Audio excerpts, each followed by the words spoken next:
As universidades, além de seu papel educacional, do tripé ensino, pesquisa e extensão, elas têm a função de contribuir para a evolução da ciência e para a expansão das fronteiras tecnológicas, pois elas são agentes de mudança e de inovação na sociedade.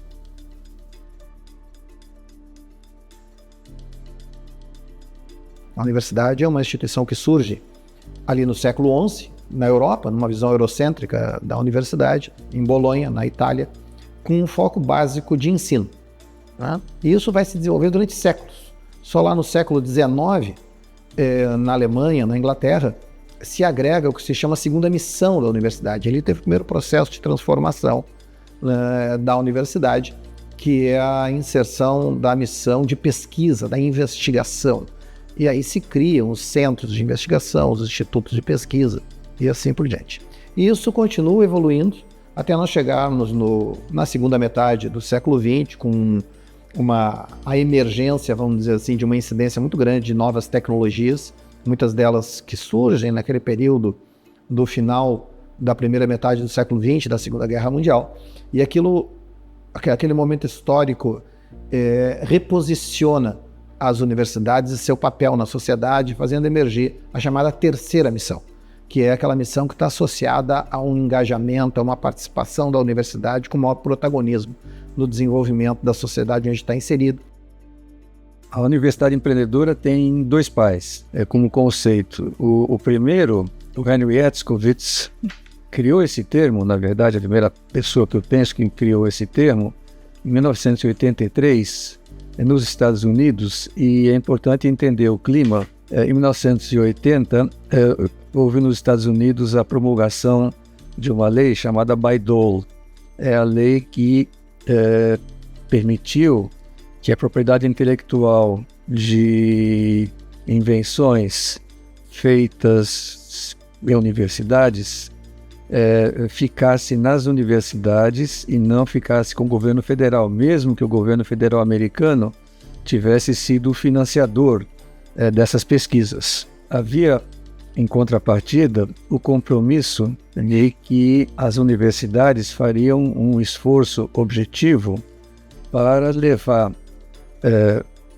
esse conhecimento, esses resultados, né, materializados em propriedade intelectual, para usufruto por parte de empresas, evidentemente comercializando isso, né? Estamos falando de transações comerciais, não de benemerência, e que isso ajudasse as empresas a se tornarem mais inovadoras. Então, o Sir Henry criou essa expressão universidade empreendedora, ou seja, aquela universidade que abre um espaço para esse tipo de atuação.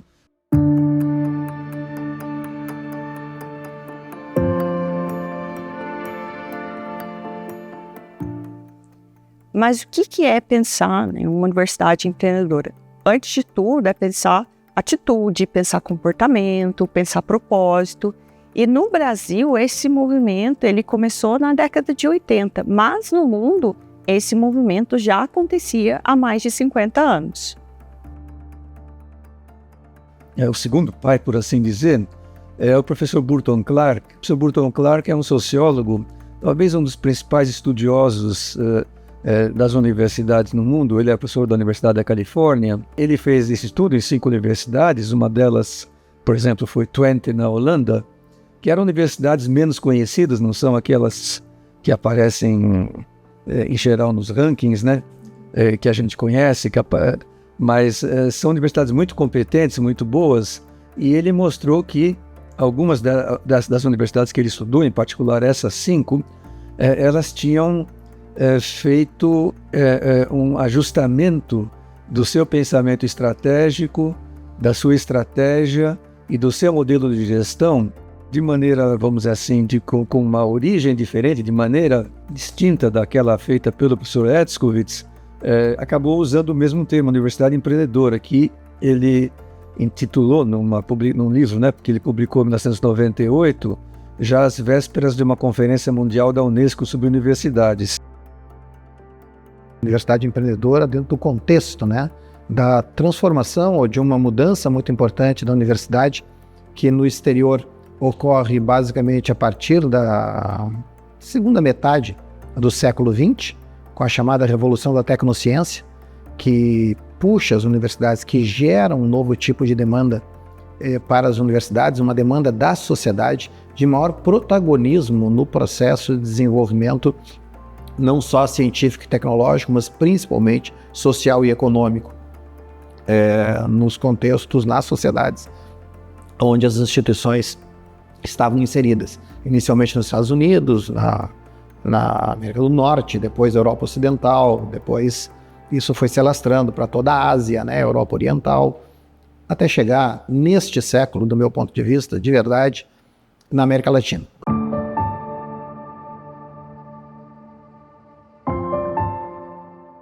No Brasil, o movimento que culminou o que hoje chamamos de Universidade Empreendedora começou na década de 80, como uma ação importante do CNPq que deu início à implantação dos parques científicos e tecnológicos, em especial nas universidades. A ideia de construir parques tecnológicos ou parques científicos e tecnológicos, o Brasil não tinha nenhum. O presidente do CNPq lança um edital em final de 1984 e um grupo de trabalho para visitar algumas cidades do país que tinham universidades. Houve uma imensa dificuldade na implantação dos projetos de parques tecnológicos, não são coisas muito simples. A universidade brasileira não tinha isso na sua alma, na sua cultura. Era ensino, pesquisa e extensão. Fizeram que de todos os projetos dos parques que foram escolhidos não redundassem imediatamente em parques. Resultaram em incubadoras de empresas. Nasce uma entidade que simboliza o envolvimento de certos setores da sociedade brasileira com essa questão das incubadoras de empresas e geração de empresas inovadoras de tecnologia. Na altura chamavam-se empresas de base tecnológica.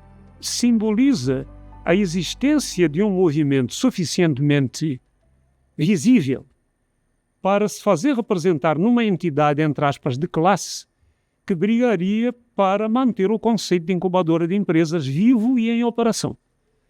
É a Amprotec. Eu lembro que, então, nos seminários da Amprotec, se faziam sessões convidando reitores ou vice-reitores, que eram para fazer um processo de sensibilização dos reitores para a importância disso, porque esses movimentos que eu comentei, a participação da Federal do Rio, da USP, da Federal Santa Catarina, etc., nessas iniciativas, elas não foram iniciativas das reitorias, isso foi iniciativa de algum professor, vamos dizer assim, ou professora, mas foi o que a gente chama de bottom-up, né? De baixo para cima, né? Incubadoras, possivelmente não, com certeza são um dos principais instrumentos dessa transformação do conhecimento gerado na universidade ou em centros de pesquisa em produtos e serviços, quem sabe até processos no mercado.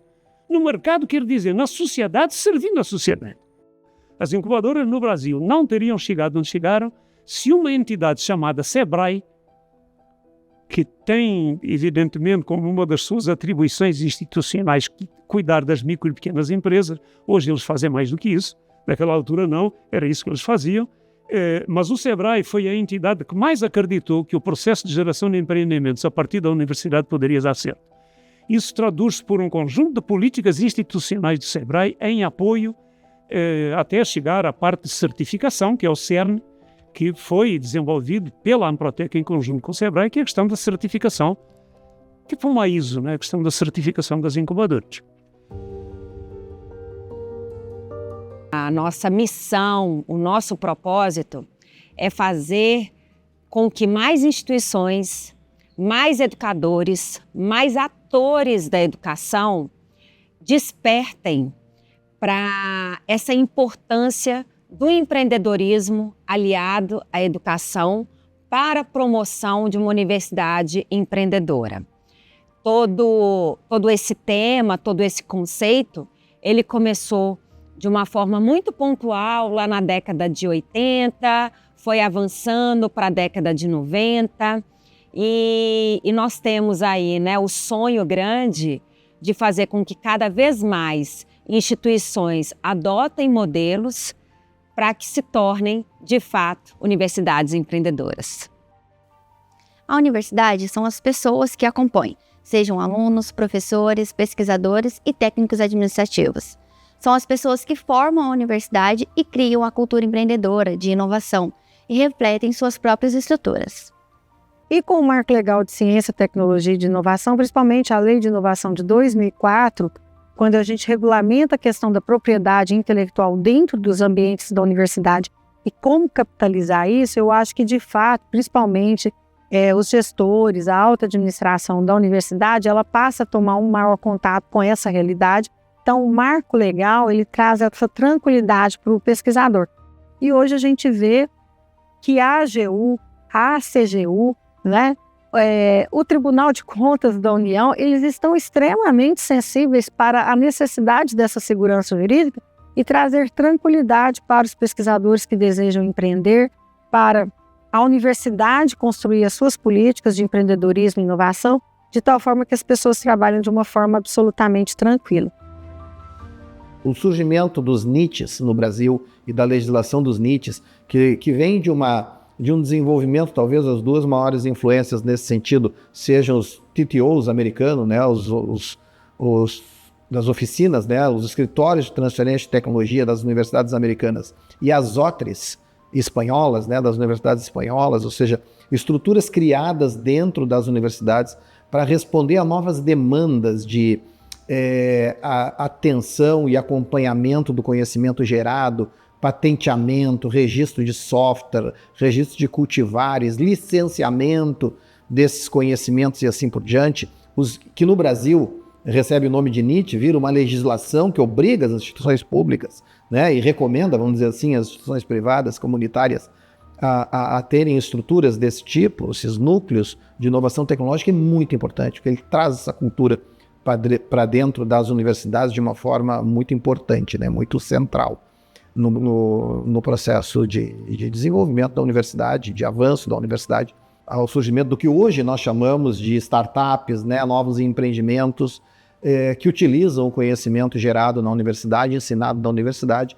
para gerar valor, para gerar empregos, para ser um ator importante, relevante no processo de desenvolvimento das regiões onde atuamos. 2000 depois que isso ocorre com mais intensidade, nós temos uma aproximação muito boa da BVCAP, Associação Brasileira de Venture Capital. Os investidores anjos, os investidores como venture mesmo, como capital de risco, né? Isso começa a ser bastante discutido. A própria Bolsa de Valores, a B3 em São Paulo, tem iniciativas de começar a olhar as startups como novos empreendimentos com grande potencial de crescimento. Esse recurso do capital de risco alavanca as empresas, começam a fazê-las aparecerem, e nós começamos a ter, na década já de 2000, os primeiros unicórnios brasileiros, os primeiros grandes sucessos.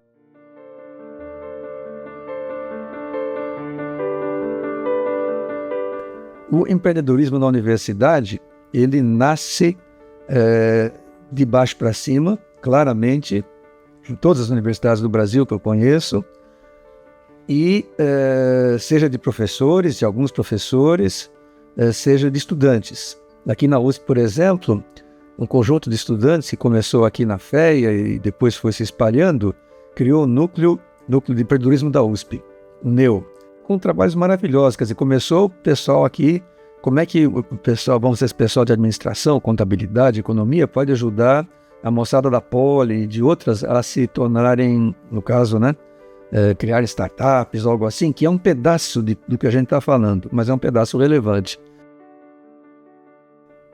Naquela função de responsabilidade social, ela vai exercer uma nova função, uma nova maneira de levar o conhecimento gerado à sociedade através de empresas, agora sim isso é diferente, através de empresas intensivas em conhecimento, que vão gerar mais bem-estar social. O que é que seria uma universidade empreendedora hoje?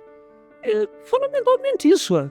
Ela agrega a sua função e a sua missão à vontade e a capacidade de levar parte do seu conhecimento para constituir empresas no mercado, porque esse conhecimento não seria útil no mercado se não tivesse produtos, processos e serviços. Então tem que ter empresa para fazer isso, que a universidade não faz isso, certo? Então ela agrega, e junto a isso, com esse movimento da instalação da universidade numa comunidade, da criação de empresas, indiretamente, sem querer, ela gera empregos. A universidade empreendedora, tudo que é desenvolvido, ele é desenvolvido para a promoção de um resultado que vai gerar um impacto tanto local, quanto regional, quanto estadual, nacional, internacional. Então, a educação e o empreendedorismo juntos, eles são capazes de alavancar e exponencializar um conhecimento e um aprendizado incrível para a sociedade. No Sebrae, nós temos diversas ações para a promoção do empreendedorismo na educação. Então, nós atuamos desde a educação básica até o ensino superior. E nós atuamos fortemente em duas frentes. A primeira frente é no desenvolvimento de todos os atores mediadores que fazem parte das instituições de ensino, para que eles possam desenvolver neles o comportamento empreendedor, assim como aplicar no seu dia a dia, em sala de aula, nos seus componentes, disciplinas e até mesmo projetos interdisciplinares, o empreendedorismo.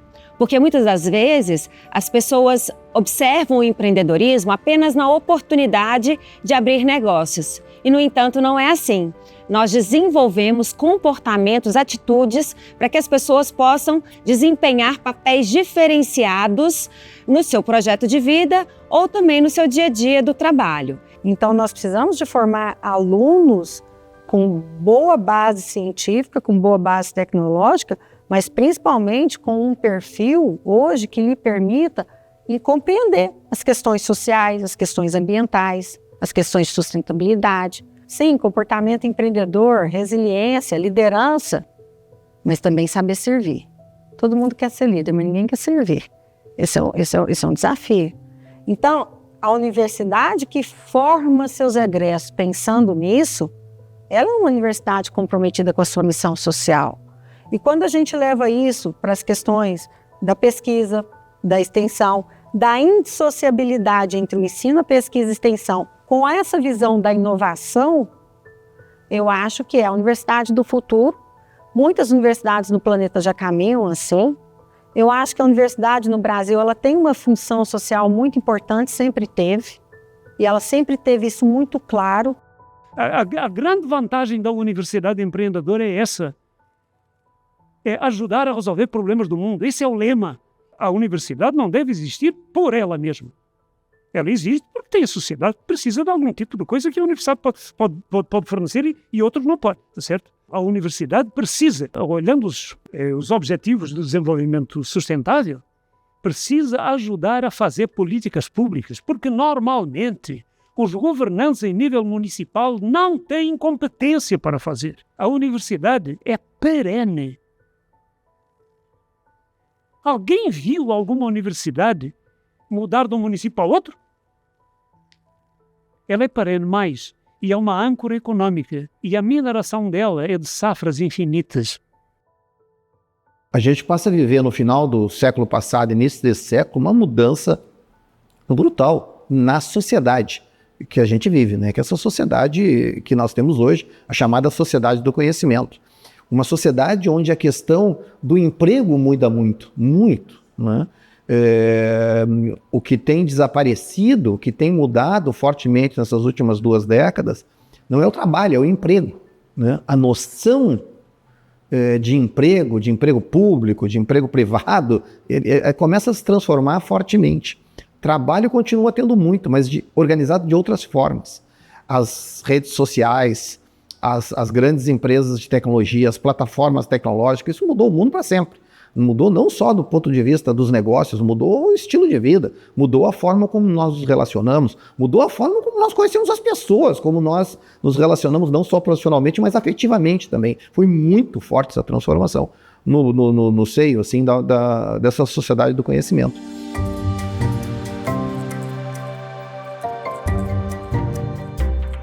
Todas essas mudanças na sociedade, na forma de ver o emprego e o trabalho, de nos relacionarmos, bem como o avanço das redes digitais, nos levam a refletir. E a educação? Conseguimos incorporar todas essas transformações para o ensino? E no momento em que isso ocorre, a missão do ensino nas universidades começa a mudar também. Não fazia mais sentido e não faz mais sentido formar jovens na dimensão do trabalho para serem empregados de grandes empresas, sejam públicas ou privadas. Porque não existe mais essa realidade, a capacidade de absorção de um mercado de trabalho do século XX, do século XIX, não existe mais, né? As oportunidades hoje, muitas delas estão ligadas a novas formas de atuação profissional, né? Essas atuações autônomas, essa geração de startups, de novos negócios e assim por diante. Se a gente olha a realidade empresarial no mundo de hoje, das 10 maiores empresas do mundo hoje, 8 são plataformas tecnológicas, que vão desde a Google até a Meta, da Microsoft, até a Apple, que transformaram o mundo, não só o mundo dos negócios, mas a vida em sociedade que nós desenvolvemos. Então, evidente que a área de ensino mudou, ela mudou pela transformação da sociedade. Da mesma forma que a terceira missão surge em função de mudanças de demandas da sociedade. E aí nós começamos a falar dentro das universidades desse perfil desejado dos nossos estudantes também trabalhando e desenvolvendo essas habilidades empreendedoras, essas habilidades inovadoras, a criatividade e assim por diante, preparando os jovens para um novo mundo, né? Para uma nova sociedade. E se nós temos de verdade uma nova sociedade, essa nova sociedade demanda uma nova educação, né? E esse é o esforço que as universidades do mundo inteiro têm desenvolvido, inclusive no Brasil. Acho que o grande desafio que envolve o Brasil hoje é a educação. Tá? Se nós pegarmos todos os rankings de avaliação da educação no Brasil, nos últimos 20 anos, a gente caiu em média 20 posições em todos eles. Português, matemática, ciências. Mais da metade dos nossos jovens avaliados em matemática não conseguem fazer operações básicas. Nós não tivemos nenhum estudante que atingiu o nível máximo na prova de ciências. Hoje, 1/3 dos universitários no Brasil são considerados analfabetos funcionais. Eu acho que esse é o principal desafio, o pior desafio que nós temos hoje no Brasil, que é uma educação de qualidade. E as universidades, em suas torres de marfim, nós ainda não havíamos percebido isso. E aí, essa vai ser a grande questão, porque não tem como fazer pesquisa de qualidade, inovação tecnológica de qualidade, se as pessoas não tiverem uma boa educação para chegarem com a formação mínima necessária que nós precisamos dentro das universidades federais. Então, quando eu digo que o meu principal desafio hoje como gestora de parque é projetos, e eu estou na Universidade Federal de Viçosa, e se eu incubo 20 projetos, eu poderia incubar 40, por que você não incuba 40? Porque não tem os 40, né? Então, nós precisamos de avançar muito em qualidade da educação, para que nós possamos, de fato, fazer com que as universidades no Brasil alcance os níveis de excelência necessários, científicos e tecnológicos, para que o Brasil realmente possa assumir uma liderança na posição de inovação. Diante dessa discussão, cabem as reflexões. Quais são os grandes desafios para o nosso país nas áreas de pesquisa científica e inovação tecnológica? E quais os papéis das nossas universidades para apoiar a inovação no Brasil? E numa perspectiva operacional, nós temos o desafio das carreiras em inovação na Universidade Brasileira. Eu colocaria essa questão operacional em primeiro plano. No exterior, por exemplo, é comum ter carreiras em gestão de programas, gestão de transferência de conhecimento, em várias nuances, gestão de portfólio, de spin-outs ou startups e gestores de comunidade. Esses cargos não existem na Universidade Brasileira em geral. Ciência é um investimento alto que pede recursos públicos e privados, principalmente em áreas de fronteiras e que são estratégicas para o desenvolvimento de um país e de suas diversas regiões. Inteligência artificial, biotecnologia, nanotecnologia. Nós precisamos de avançar nessas áreas e nós não estamos avançando como precisávamos, né? Então são desafios. E são desafios complexos porque não são fáceis de resolver. E precisa de uma atitude muito ética, muito correta para resolver, livre de partidarismos e de ideologias, né? Nós precisamos de resolver esse assunto com seriedade. Então, assim, eu não segmentaria, né, de desafios para uma universidade empreendedora para uma universidade, porque eu acho que a universidade só tem esse caminho de ser empreendedora, ela não vai ter outro caminho. Eu acho que nós não vamos falar no futuro de uma universidade empreendedora, porque vai ser a universidade que nós vamos ter. Um outro desafio muito falado nos últimos 3 anos é referente aos processos de transferência tecnológica e gestão da propriedade intelectual na universidade brasileira. Muitos NITs hoje se posicionam simplesmente ali como orquestradores do registro de patentes dentro da universidade, quando deveríamos ter uma posição, de novo, mais uma vez, bastante proativa. Eu acho que nós temos que nos preocupar com as lideranças, formar jovens, formar líderes, formar pessoas que realmente sejam capazes de conduzir a universidade para esse futuro que nós desejamos. Então, a gente tem que estar comprometido com isso. Isso envolve qualificação, isso envolve treinamento, isso envolve sensibilização, isso envolve uma alta administração comprometida com a pauta.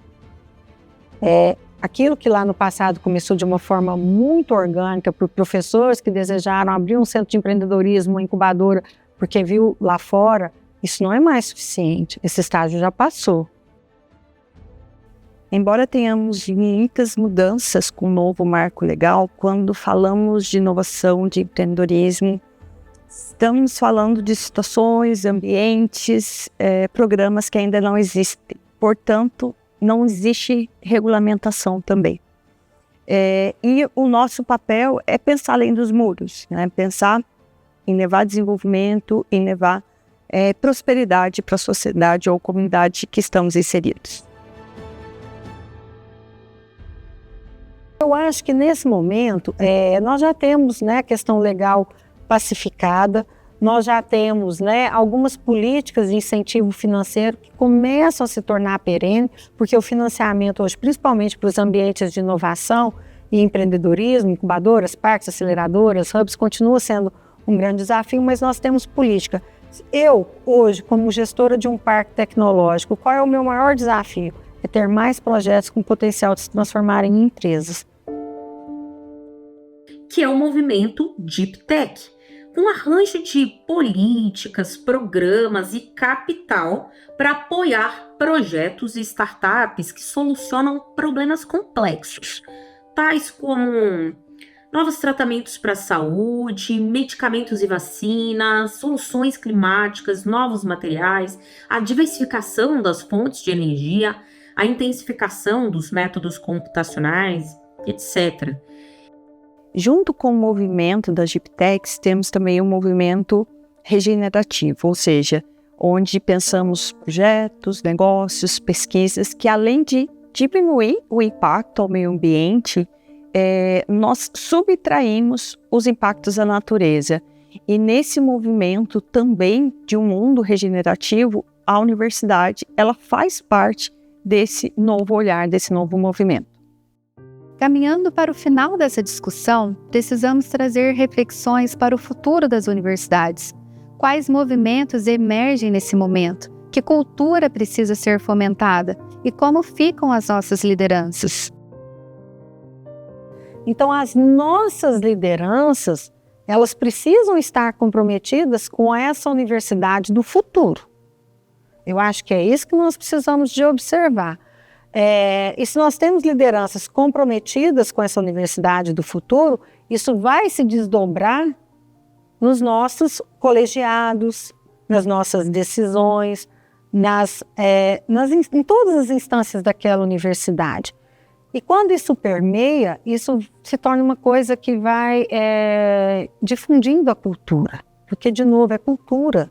Assim, ao mesmo tempo que a gente tem pessoas que já estão caminhando e estão lá na frente, a gente ainda tem pessoas que estão com a cabeça lá atrás, né? Num papel que nem do ponto de vista legal se aplica mais. Isso não é o mais grave, é que essas pessoas ainda estão numa postura que não é a postura de uma universidade empreendedora, que não é uma postura de lideranças. Então, nós temos que mudar a cultura. Como é que a gente muda a cultura? Por meio de lideranças. Então, realmente, quanto mais pessoas estiverem comprometidas com a pauta, mais rápido a gente consegue essa transformação. Além de pensar nas lideranças, precisamos também refletir sobre as nossas próprias estruturas. Será que a universidade é organizada de forma inovadora ou seguimos o modelo de organização do século passado?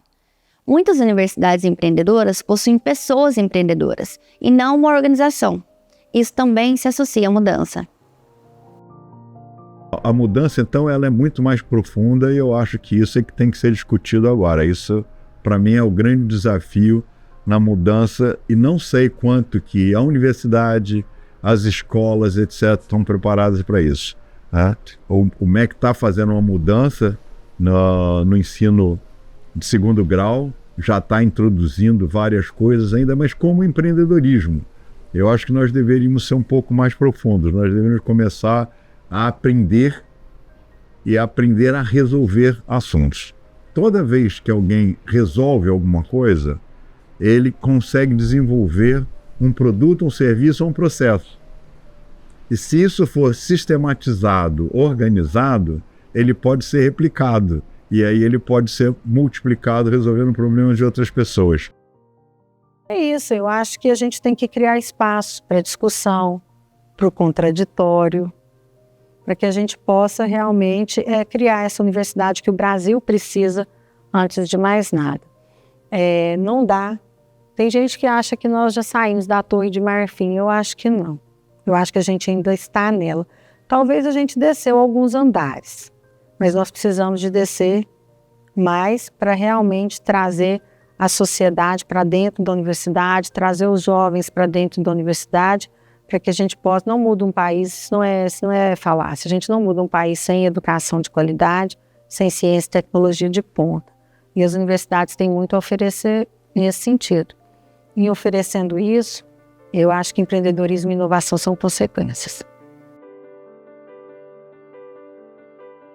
Nos anos de 2020, que eu acho que agora, passando até pela nossa Covid, né, na nossa pandemia, nós estávamos rediscutindo um pouco o que ia acontecer com o processo empreendedor no mundo, né? Quer dizer, um processo que já tinha alcançado seu auge, tinha que se repensar, verificar os novos caminhos, mesmo lá nos Estados Unidos ou outros. A internacionalização é total. Todos os países do mundo têm hoje parques tecnológicos, programa de empreendedorismo, incubadoras. Então não é mais alguma coisa local, específica de alguma localidade. E se começa a se pensar como se passar isso para o DNA, quer dizer, não mais a gente ter um programa de empreendedorismo, mas fazer que toda a população seja empreendedora, né? E você vai ter uma riqueza, né? Você vai ter a terceira missão da universidade, você vai ter a universidade engajada, que é a universidade porosa. Porosa no sentido de, primeiro, ter capacidade de absorver, escutar, no caso, o que acontece fora dela, né? Não ser autorreferenciada, portanto, né? Ser sensível a necessidades dos outros segmentos da sociedade, ser capaz de escutar, desenvolver capacidade de diálogo, e porosa também internamente no sentido de ser mais interdisciplinar e mais integrada.